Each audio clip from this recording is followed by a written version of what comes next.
News ಫಸ್ಟ್ಗೆ ಸ್ವಾಗತ. ನಾನು ಕಾವ್ಯಶ್ರೀ. ನಿಜಕ್ಕೂ ಇದು ಕರುಣಾಜನಕ ಕತೆ. ಯಾವ ಶತ್ರುವಿಗೂ ಈ ಸ್ಥಿತಿ ಬರಬಾರ್ದು. ಇಂಥ ನಯವಂಚನೆಯ ಕೆಲಸವನ್ನ ಯಾರು ಮಾಡಬಾರ್ದು. ನಾನಿವತ್ತು ಹೇಳೋ ಈ ಆಟೋ ಡ್ರೈವರ್ ಕಷ್ಟ ಕೇಳಿದ್ರೆ ಎಂಥವರ ಕರುಳು ಚುರುಕ್ ಅನ್ನೋದೇ ಇರಲ್ಲ. ಕಿರಾತಕರು, ಕಿಡಿಗಿಡಿಗಳು ಅದೆಂಥ ಮೋಸ ಮಾಡಿ ಇವರಿಗೆ ಪಂಗ್ನಾಮ ಹಾಕಿದ್ದಾರೆ ಗೊತ್ತಾ. ಅಂದಹಾಗೆ ಇವ್ರ ಹೆಸರು ಮಧುಬಾಬು. ವಯಸ್ಸು 31.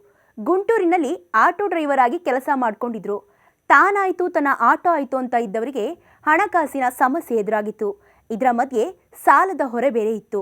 ಜೊತೆಗೆ ಲೋನ್ ಆ್ಯಪ್ಗಳ ಸಾಲದ ಸುಳಿಗೆ ಸಿಲುಕಿದ್ದ ಆಟೋ ಡ್ರೈವರ್ ಅದೊಂದು ಜಾಹೀರಾತು ತನಗೆ ಆಸರೆ ಆಗುತ್ತೆ ಅಂತ ಅನಿಸಿ ನಂಬಿದ್ದಕ್ಕೆ ಇವತ್ತು ಕಣ್ಣೀರಲ್ಲಿ ಕೈ ತೊಳಿತಿದ್ದಾರೆ. ಮಧುಬಾಬು ಒಂದು ದಿನ ಫೇಸ್ಬುಕ್ನಲ್ಲಿ ಒಂದು ಜಾಹೀರಾತು ನೋಡಿದ್ರು. ಅದರಲ್ಲಿ ಕಿಡ್ನಿ ದಾನ ಮಾಡಿದರೆ 30 ಲಕ್ಷ ರೂಪಾಯಿ ನೀಡುವುದಾಗಿ ಜಾಹೀರಾತು ಕೊಟ್ಟಿದ್ರು. ಆ ಜಾಹೀರಾತು ನಂಬಿದ ಮಧುಬಾಬು ಅದರಲ್ಲಿರೋ ಫೋನ್ ನಂಬರ್ಗೆ ಕರೆ ಮಾಡಿದ್ದಾರೆ. ಫೋನ್ ಸ್ವೀಕರಿಸಿದ ಅಪರಿಚಿತರು ಮಧ್ಯವರ್ತಿಯ ನಂಬರ್ ಕೊಟ್ಟಿದ್ದಾರೆ. ಅವರು ಮಧುಬಾಬು ಅವರನ್ನ ವಿಜಯವಾಡದ ವಿಜಯ ಸೂಪರ್ ಸ್ಪೆಷಾಲಿಟಿ ಆಸ್ಪತ್ರೆಗೆ ಬರುವಂತೆ ಹೇಳಿದ್ದಾರೆ.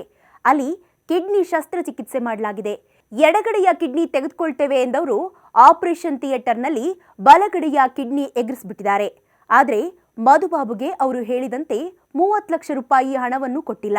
ಓಡಾಟಕ್ಕೆ ಅಂತ ಬರೀ 50,000 ರೂಪಾಯಿ ಖರ್ಚು ಮಾಡಿದಾರಂತೆ. ಕಿಡ್ನಿ ಸ್ವೀಕರಿಸಿದ ವ್ಯಕ್ತಿಗೂ ಆಟೋ ಡ್ರೈವರ್ ಮಧುಬಾಬುಗೂ ಯಾವುದೇ ರಕ್ತ ಸಂಬಂಧ ಇಲ್ಲ.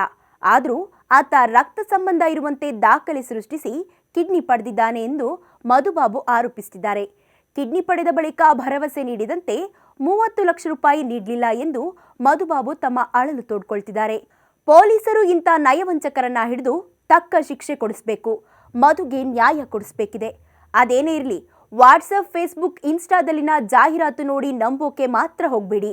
ಸ್ಪೆಷಲ್ ಸುದ್ದಿಗಾಗಿ ನೋಡ್ತಾ ಇರಿ ನ್ಯೂಸ್ ಫಸ್ಟ್. ನಿರ್ಭೀತಿಯಿಂದ ನಿಮ್ಮ ಪರವಾಗಿ.